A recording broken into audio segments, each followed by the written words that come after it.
I'm sure parents mean well when they tell their children that sticks and stones may break their bones, but words will never hurt them. Unfortunately, they find out very soon it's not true.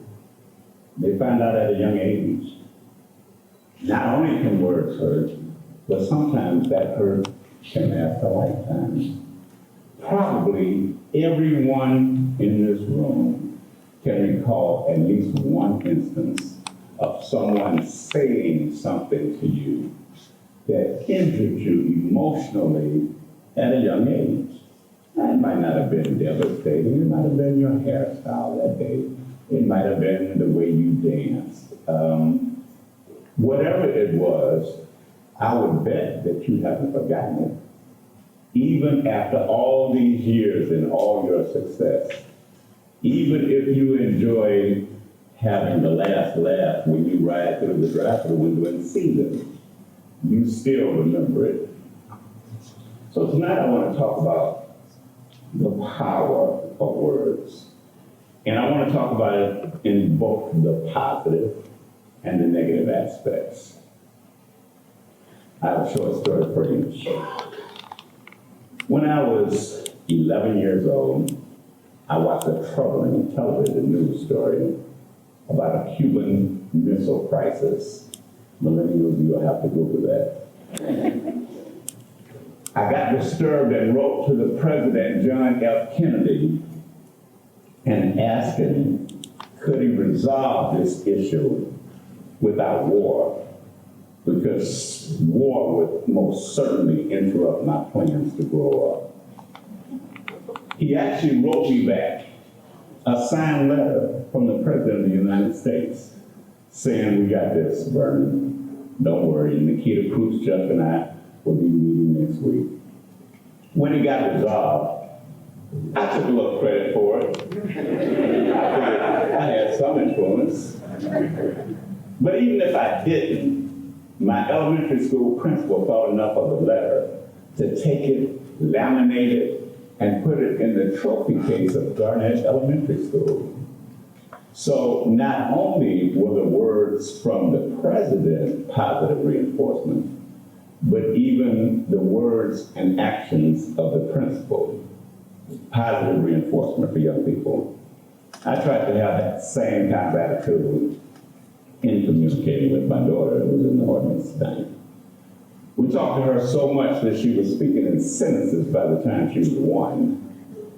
And often, she would just come up and, out of the blue and say, let's have a conversation. So I said, okay, let's do that. But let me share a case where there wasn't necessarily positive reinforcement. My high school counselor met with freshmen individually to assess their career aspirations. The intent was to make sure your curriculum matched your career goals. I thought that was a great idea on paper. I said, yeah, I like that because I like talking to adults. So I actually went and took notes of the things I wanted to share. So when I went in there, it would be helter-skelter. Being a Williams, I was among the last group of students going in because, you know, back in the day, everything was in alphabetical order for some reason. But when my time came, I was as restless the night before as I've been before a trip to Riverview, the amusement park that's in Chicago. It used to be. I was ready. He called me in, and he finally asked the question I've been longing to hear. So, Mr. Williams, what do you want to be when you grow up? I'd like to be a radio DJ. I want to write poems and books and magazine articles and short stories. I want to be a television news anchor. I think I'd like to be on the radio, yeah, morning drive personality on the radio. And I like to own my own magazine. I like advertising, I like commercials, so I think I could own my own public relations and advertising company. I think I got that idea from Bewitched. But that was one of the aspirations too. And I thought, oh, and I want to produce plays. I want to write them and produce them, you know, the kind that you see on Broadway. So I'm thinking, I nailed it. I nailed it. He looks over his horn-rimmed glasses and said, is that it? Is there anything else you'd like to do, Mr. Williams? Okay, I was glad. He jogged my memory. I left something out. I'd also like to sing in a singing group, you know, like the Temptations. It doesn't have to be the Temptations, but like the Temptations. And performing to front of large audience of mostly females. Now he was really through with me. He said, you clearly are not taking this process seriously. He said, for you to get anything out of this, you're going to have to go and get rid of all these pipe dreams and settle on what you really want to do, Mr. Williams, and then come back and we'll talk again. Well, I was stunned. I thought about it. And as I thought about the prospect of eliminating things, I looked at the list and I said, no, I really do want to write for magazine. No, I really do want to be on the radio now. There was nothing I could eliminate. So I just decided not to go back to him. And I do want to report that all of those pipe dreams that I shared with that counselor more than 50 years ago have since come to fruition.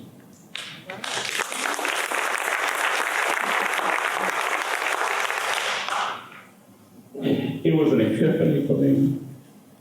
In the moment, I didn't really sense how important it was. But as I grew older, I came to recognize how important it is not to let other people set your goals or determine your limitations. How important it is for you to decide your path, no matter how unimaginable it is in their mind, no matter how they have difficulty seeing the vision that's in front of you. Because everybody is subjective. Everybody is limited to their experience. Now, some people have a spirit that can venture with you, and some people don't. And you have to be sad. And I thought to myself, there was little consolation in the end in recognizing that he actually was telling me that he didn't have confidence in me to do those things. And that made me feel a little bad in real time. It could have resulted in an inferiority complex had it not been for the strength of a mother who, way before I heard Jesse Jackson said if you can believe it and conceive it and are willing to work for it, then it can occur. And that's what I base my entire life on, and that's what I'm imploring us to do, working through the words that would stall us and instead letting the disbelief fuel us. And what about the child whose heart was broken by disparaging words spoken in the unfaith of others, particularly authority figures? Langston Hughes poses the poignant question, what happens then to dreams deferred? What happens when a life path is blocked, deterred, or made unnecessarily difficult as a result of words encountered along the way? Many physicists or architects or prima ballerinas or poets or brilliant minds for business or industry were lost along the way because someone somewhere did not take advantage of the opportunity to lay down foundational words on which to build. That unfortunate reality compels you to take charge and redefine your own narrative. The words others use to describe you only reflect their perspective. Remember, everything is subjective. Beauty is in the eye of the beholder. Words too frequently are used as weapons to stunt the growth, particularly of Black children, from both the mouths of intentional cruelty to the unwittingly insensitive. Words that mischaracterize their looks, intellect, integrity, moral turpitude, work ethic, judgment, culture, and their capacity to grow and excel. Actress Viola Davis spoke to the urgency of re-identifying your true self when she one day decided to take off her wig. Let's go au naturel. And she explained to saying, I got tired of apologizing for who I am. Ms. Davis used her high visibility to speak for all who get tired of having to explain who they are in a society that doesn't embrace them. Whether you're 15 or 55, you have the power to create your own beauty, create a narrative about your journey that only your voice can convey. Then say it loud and clear and unapologetically, without hesitation and repeatedly. Speak up. My father was a steel worker and my mother domestic. I grew up in Midtown, not far from here, in what was, I learned later, a shotgun apartment where you could stand at the front door and see out that door. Now I remember once I told my mother, I suggested to her, could we get some kind of barrier, maybe a little fold-out thing to block the view of the back door. And her suggestion to me was to find an apartment. Since I was only in about the 4th grade, I decided to live with that. Now, my father was a strong provider, and my mother loved and nurtured. So though I didn't get the toys that I saw on TV for Christmas, when someone on the outside looking in even suggests that I grew up poor, I emphatically rebuke the notion. I was raised amidst a wealth of warmth and wisdom, extended family throughout a loving neighborhood, compassionate Black teachers who saw themselves in my eyes in unshakable faith in God and myself. Wealth, not poverty. I hear you, Sister Davis. No apology is ever required to reclaim your identity. Words are the manifestation of thoughts or beliefs, and the precursor of behaviors and attitudes, and that's why they're so important. As a man or a woman thinks, so will they do. Never allow the myopic view of those afraid or unwilling to rethink the unimaginable thwart your path. Never buy into anybody else's notion of what that shipbuilder, that aeronautical engineer, that truck driver, that nurse, that welder should look like. Too many dreams have been suppressed by the notion of someone else not capable of imagining you doing what you aspire to do. If you feel it, go for it. Never resist an opportunity. Be guided by passion, not fashion. In all of our lives, when we have to re-examine definitions of words we long accepted on face value, words that just sound good, but we have to think about them twice. Nowhere is that more prevalent than in politics and in war. Give you an example. People talk about tolerance. Sounds good on one level, but think about it. The very definition defines a hierarchy where people who are elevated or privileged are willing to indulge people of a lower stratus. So is tolerance really that great of a thing? People talk about being colorblind and they mean well, but I want you to see my color. I have no problem with it. What I want you to do is respect it as you recognize it. In war, there are words like casualties. That's the word used by news people for deaths. Men and women killed on the battlefield. And then casual about that. Think about it. Friendly fire. I couldn't think of anything less friendly than someone in my uniform aiming at me. And then when women and children and those not involved in battle are killed, we call it collateral damage. That didn't sound so bad. From the battlefields to the boardrooms, from foxholes to cubicles, words set the tone for our quality of life. No dialogue on the power of words is complete without pointing out that for effective communication, it's just as important to listen as it is to speak. The biggest communication problem too often is that we don't listen to understand, we listen to reply. No matter how anxious we might be to convey our self-proclaimed intellect, no one, absolutely no one learns by speaking. The most productive power of words requires both transmission and reception. Listen with the same intensity with which you want your words to be heard. Finally, know when to let your voice be heard. Sometimes the most damaging words are those left unspoken. You never know who you're going to inspire with the words that you speak. And you don't have to be an orator to do that. Just a caring voice. This is a true story.